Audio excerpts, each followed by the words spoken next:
CSK இந்த சீசனை ஒரு ஹோல்சமான வின்னோட முடிச்சிருக்காங்க. என்னதான் இந்த சீசன் அவங்க நினைச்ச மாதிரி போகலாட்டியும் அவங்களுக்கு நடந்த ஒரே நல்ல விஷயம், அவங்க ஆக்ஷன்ல எடுத்த எந்த பிளேயர்ஸும் அவங்க நினைச்ச அளவுக்கு சரியா பெர்ஃபார்ம் பண்ணல. ஆனா ரீப்ளேஸ்மெண்டா வந்த எல்லா பிளேயர்ஸும் ரொம்ப நல்லாவே பெர்ஃபார்ம் பண்ணாங்க. இது அவங்களே எதிர்பார்க்காத ஒரு விஷயம். இதெல்லாம் விட இன்னொரு ஹோல்சமான விஷயம் என்னன்னா, நம்ம சின்னத்தல ரெய்னா 5 வருஷத்துக்கு அப்புறமா திரும்பவும் தன்னோட ஹோம் டீமான சென்னைக்கு பேட்டிங் கோச்சா வர போறாரு. Raina is home coming. இதையெல்லாம் தாண்டி தோனி ஃபேன்ஸ் மட்டும் ஒரு சஸ்பென்ஸோடயே இருக்காங்க. ஏன்னா அவரு நான் ரிட்டையர் ஆக போறேன்னு சொல்லல, திரும்ப விளையாட போறேன்னு சொல்லல. சஸ்பென்ஸோடவே இந்த சீசனை அவர் முடிச்சிட்டாரு. சிஎஸ்கே கடைசி மேட்ச்ல காட்டின இன்டென்ட், ரெய்னாவோட ஹோம் கமிங் இதெல்லாம் வச்சு பார்க்கும்போது 2026 சிஎஸ்கேக்கு ஒரு முரட்டு கம்பேக்கா இருக்க போகுது. இதெல்லாம் விட ஆர்சிபி பிளே ஆஃப்ஸ்க்கு போகணும்னா சிஎஸ்கே அவங்களோட நேச்சரை மாத்திக்கிட்டு டிஃபரெண்டா ப்ளே பண்றாங்க. போன சீசன்ல ஜெயிக்க வேண்டிய மேட்சை தோத்து ஆர்சிபியை பிளே ஆஃப்ஸ்க்கு அனுப்புனாங்க. இந்த சீசன்ல அவங்களோட 4th ஹையஸ்ட் டோட்டல் அடிச்சு ஆர்சிபியை டாப் 2 பொசிஷனுக்கு அனுப்புறாங்க.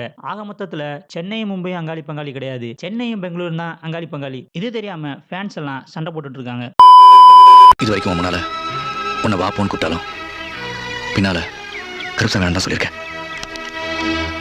நான் என்னைக்குமே உன்னை எதிரியா நினைச்சது இல்லைண்ணே.